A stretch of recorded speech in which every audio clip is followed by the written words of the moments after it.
in BAMMA's heavyweight division.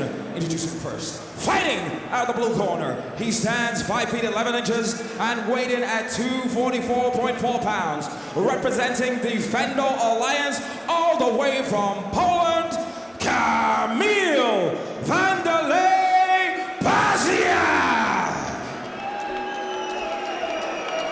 And his opponents, standing across the ring in the red corner. He stands 6 feet 1 inches tall and weighed in at 255 pounds. Representing Ludus Magnus from Blackpool, England, the Wrecking Machine, Karl Etherington.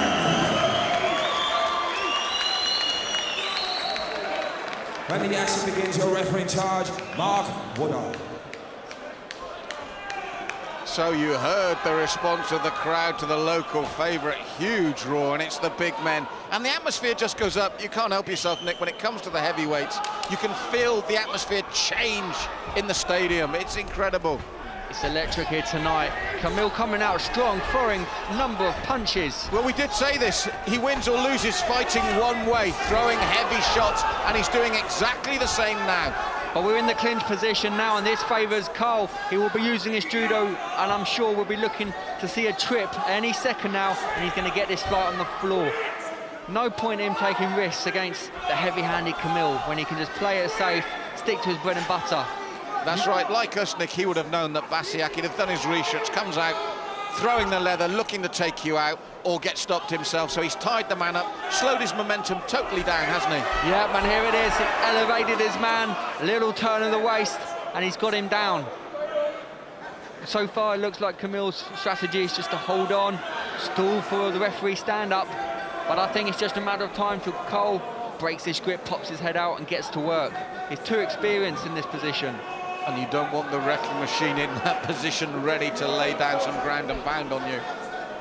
It's your worst nightmare, and I think it's about to happen. Here it is. Kamil blocking most of those shots, though, but there's such power behind every shot from Karl. This is close to being stopped. Nice knee as well, Nick. Yeah, but great job by Kamil getting back up. Didn't last long. Straight away, Karl. And here we go, scarf hold. This is one of his favourite positions. He can actually get a sub from here. Kamil using face in the hands to try and create some distance, but Karl's all over him. Yes, it's such a strong man, and this is where Kamil does not want to be. He wants to take his chances upright, throwing punches, but he's not been given that opportunity in another dangerous position for him. Yeah, heavy bombs with the right hand there by Karl, whilst he rests his weight on top of his opponent. And there's still 3 minutes, Nick. Heavy shots coming in from Karl. He go using a crossface to keep Kamil off his legs. Can expect a knee to the midsection. Oh, uses it to, again, bring his man down. And he needs to get back to work immediately, raining that ground and pound. But when the guys are this size, Malcolm, I tell you what, it's hard to keep the pace high for 15 minutes. They've got to be a little bit careful, a little bit cautious, and pace themselves sometimes. Well, I've got a feeling he won't need to pace himself much longer, because Kamil does not like to be in this position, and Karl has given him no respite. Yeah, Kamil sense is starting to fade a little bit, not popping straight back to his feet like he did early on. And again, forced to take the weight of Karl Etherington on him. Little things like this, little subtle things, working away, chipping away at his man. Yeah, constantly just putting those chopping shots in, scoring points. And I'm sure he's going to just, again, beautiful, just a perfect understanding of leverage and balance there from all those years of judo, and just walks his opponent back to the ground. That was really high technique. This could be it now, I feel, Nick. It was the back. Kamil's turning to the back again. And have you noticed he's slowing up each time he's defending? He's slowing up. Yeah, and referee's taking a good look here. He may well stop this just from strikes, because he might feel Bazelak is not intelligently defending himself. You're right, Mark Woodard having a real look now. It's just flailing hands from Bazelak. Yeah, it's close to being stopped. He's gone down. I think he's letting Mark Woodard know he's had enough here. He's slumped back down. But from that earlier position. A little bit of sting was missing there from Karl's punches near the end. He might be punching himself out. This is giving Bazelak a little bit of hope. He turns away again. The men are so thick that it's hard to get their arms under the neck. And look at this, Bazelak with the reversal. This is going to huge upset, Malcolm, Oh, if my he can get a goodness, Nick. stoppage. The crowd are stunned. They cannot believe what they're witnessing. Well, we were stunned earlier in the night. Are we going to be here again? Because Bazelak has still got 50 seconds, and he's got the arm trapped of Karl's. I think Karl punched himself out. This is It's over! Oh, my God! This is upset of the decade, Malcolm.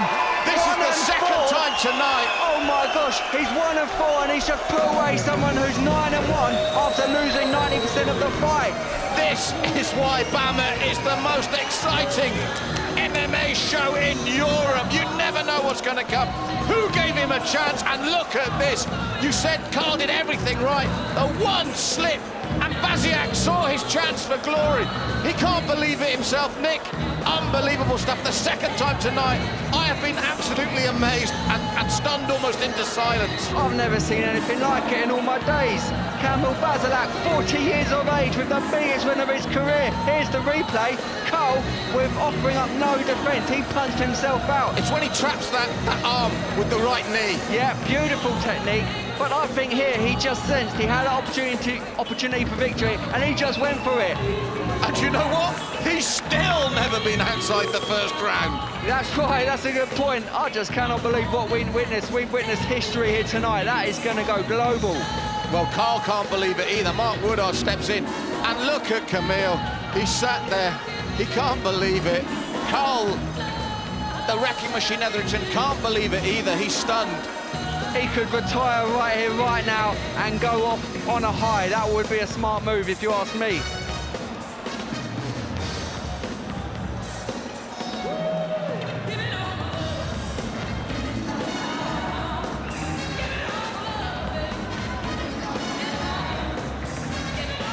So looking at the other side of the coin, Nick, Karl Etherington, surely this should have been the way back after Karl Lashley.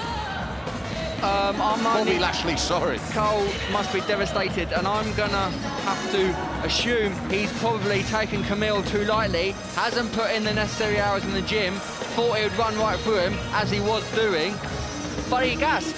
And when you've got no gas left in the tank, the last thing you want is a heavyweight who's a trained fighter standing in front of you, or even worse, sitting on you. Unbelievable stuff here still. I don't think the crowd can quite realise it.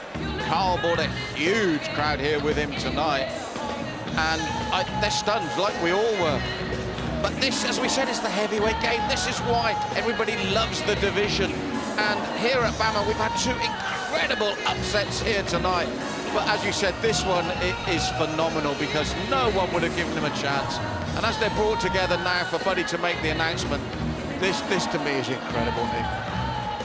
Well, when you got muscles the size that Karl does, that requires a lot of oxygen, and sometimes the balance is just wrong. He might be better off losing a little bit of muscle mass, and the endurance will shoot up.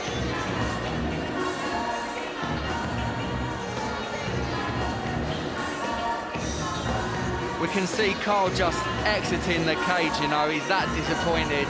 He feels he's let his fans down. But let's go to Buddy now to make this official.